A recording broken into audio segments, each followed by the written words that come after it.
CM Revanth Reddy గారు మళ్ళీ గౌరవిస్తున్నాం. ఏ ప్రజలైతే నిన్ను గౌరవించరు అదే ప్రజలు 20 నెలలు కాక ముందుకే నిన్ను దించాలని, మళ్ళీ ప్రభుత్వం మారాలని, కేసీఆర్ రావాలని, టిఆర్ఎస్ ప్రభుత్వమే ఉండాలని ఈ రోజు ప్రజలల్లా బలంగా గట్టిగా దృఢంగా ఈ రోజు పాతుకుపోతుంది.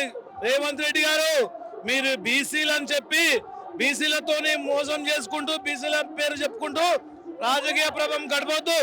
మీరు చేసిన ప్రజలకు ఏమేమైతే గ్యారంటీలు ఇచ్చారు 6 గ్యారంటీలు 420 హామీలు మీరు ఇచ్చిన హామీలలో మీరు ఇచ్చిన గ్యారంటీల్లో ఏం చేస్తుర్రో ఏం చేస్తలేరో ఒక్కసారి మీ మంత్రివర్గాన్ని కూర్చోబెట్టుకొని మీరు ప్రజలకు ఇచ్చిన మాటకు ప్రజలకు వచ్చి చెప్పండి. 20 నెలలు అవుతుంది, దాదాపు 20 నెలలు అవుతుంది. సర్పంచ్ ఎన్నికలు ఎందుకు పెడుతున్నారు? ఎంపీటీసీ ఎన్నికలు ఎందుకు పెడుతున్నారు? జడ్పీటీసీ ఎన్నికలు ఎందుకు పెడుతున్నారు? ప్రజలలో మీకున్నది ప్రజా వ్యతిరేకత స్టార్ట్ అయిన విషయం మీకు గమనించారు కాబట్టి ఈ రోజు తెలంగాణను గాలి కొలేసిరు, ఢిల్లీకి తిరుగుతురు. జై తెలంగాణ, జై జై తెలంగాణ, జై కేసీఆర్.